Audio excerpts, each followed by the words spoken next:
J'ai envie de connaître tes lieux préférés à Marrakech. Pour ne pas le citer, parce que ça fait deux soirs que j'y vais, le restaurant Entre Potes, j'aime beaucoup. J'adore l'ambiance dans la ville et j'aime bien le point bar également. Ok. Alexandre est un ami, Alex est un mec génial. Et le lieu est top pour aller faire la fête, c'est génial. Même en France, je trouve pas des endroits aussi sympas. Ça, c'est pour le monde de la nuit. Je sors très peu, hein. J'ai fait, depuis que je suis là, j'ai fait une discothèque. Je me suis marié tout de suite, donc le problème était réglé. Donc je suis pas sorti, donc je suis jamais sorti en boîte, etc. Donc Ouais, très moi peu, non plus, hein. une seule, voilà. Donc je suis pas comme ça. Je suis pas un consommateur d'alcool non plus. Je me suis converti également, donc je fais attention. Après, j'aime bien aller au barrage. Je vais voir mon pote le Flouka.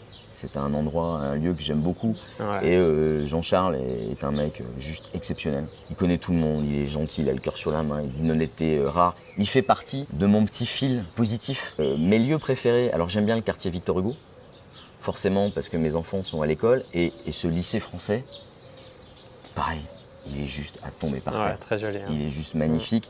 On a un proviseur qui a révolutionné son fonctionnement, qui est juste génialissime. Il s'appelle Monsieur Faure. Il en a fait un lieu incontournable avec une réputation. Mon fils fait du chinois. On vit à Marrakech. Ça m'éclate. Ça m'éclate. Donc, non seulement il parle arabe, mais maintenant en plus il est en train d'apprendre le chinois. Enfin, ça me rend fou. Génial. Et ils font plein de choses. Voilà, ils ont des profs de dingue en SVT, ils ont des projets absolument dingues aussi, y compris en matière d'écologie. Le lycée et le quartier Victor Hugo qui a explosé. Quand je vois le nombre de boutiques, de restaurants, d'immeubles qui se sont construits autour, j'adore. J'ai un pote là qui vend du matériel Mac. Donc Apple, le mec est juste sympa. Il s'appelle Marrakech Vente, enfin, c'est un mec Ah, Anas. j'achète là-bas, mais Anas, voilà, c'est un mec génial. Il a un autre pote qui fait des réparations de Mac qui s'appelle, j'adore le nom, iMad, comme iPad, etc. Tu vois, donc il s'est fait un truc. Va demander en France, enfin, c'est un peu plus compliqué, mais lui, tu peux lui amener ton matériel, il va te le réparer, il s'est bricolé et tout. J'ai vu son atelier juste génial. Un autre, pareil. Vincini, Davanzo, un mec exceptionnel. C'est celui qui fait des chaussures sur mesure à Marrakech. ok. Alors évidemment, c'est chaussures sur mesure, donc c'est cher, mais c'est juste 3 fois moins cher qu'un mec qui fait des chaussures sur mesure en France. Je suis allé passer une journée juste pour le plaisir de voir du bel artisanat. Une journée avec lui, dans son atelier en bas, juste pour ça. J'ai regardé comment il fabrique une chaussure. Il se sert dans les tanneries de Weston. Il a été le seul agréé au monde par Weston pour réparer les chaussures Weston. C'est un orfèvre de la chaussure, du cuir. Il fait des choses dingues. Aujourd'hui, maintenant, il fait de la customisation de Nike Air. Donc, il custom. Alors, tout ça, c'est cher, mais c'est dingue. Voilà, ça, c'est des artisans à Marrakech. C'est aussi une affaire de gens, en fait, aussi simplement, hein. Tous les jours, on a des nouveaux restaurants. J'ai un copain, pareil, lui, ancien chef étoilé. Il était cuisinier. Alors le problème c'est qu'il vient de faire un nouveau restaurant là. Je connais pas son nom malheureusement. J'aurais aimé lui en parler. Mais après, quand on part, moi j'aime bien partir. On va dans des endroits beaucoup plus roots. On a un ami, la ferme Acalino. Je sais pas si tu connais. Ouais, on m'en a parlé, Mo, il s'est installé là-bas. Moi j'ai vu la création de sa ferme. Il a démarré de rien. Il a fait un truc dingue. C'est un mec exceptionnel aussi. Voilà, sa femme est professeure d'histoire d'ailleurs de mon fils au lycée. Un couple dingue. Ils ont fait quelque chose de dingue. Et aujourd'hui, c'est devenu même un acteur incontournable de l'écologie en formation sur la permaculture, etc. Tout ça. Un mec exceptionnel, encore. Et des profils comme ça, Il y en a plein. je peux t'en citer, mais c'est dommage, je connais pas tout le monde, mais j'en connais plein. On a aussi des associations qui fonctionnent bien. On a Français du Monde, dont je fais partie, qui aide les gens pour créer des papiers, etc. On a une autre association qui s'appelle Marrakech Accueil, là plus pour les loisirs.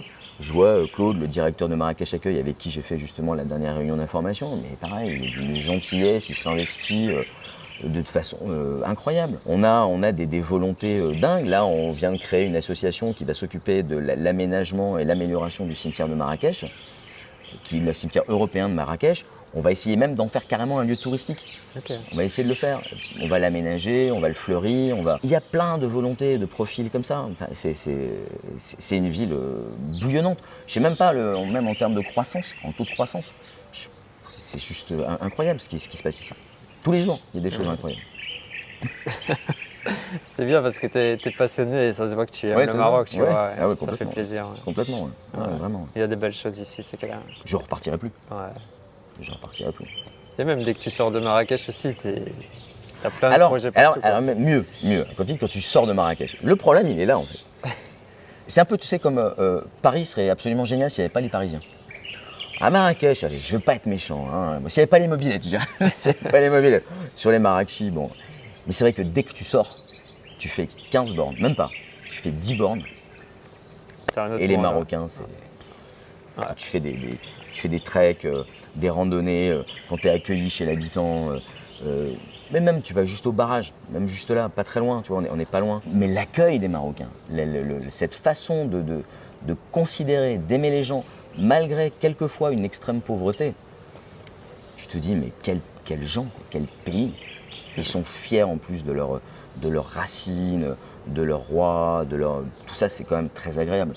Évidemment, on pourrait dire que quelquefois, il y a des choses qui leur manquent. Mais c'est juste dingue. On pourra parler, encore une fois, en matière de santé, ce qu'a fait la sécurité sociale marocaine est incroyable. Dès qu'on sort, aussi, les Marocains sont encore mieux qu'à Marrakech. Déjà, ils sont bien, mais là, on est encore à un niveau supérieur. C'est vrai, hein, on le constate. Hein.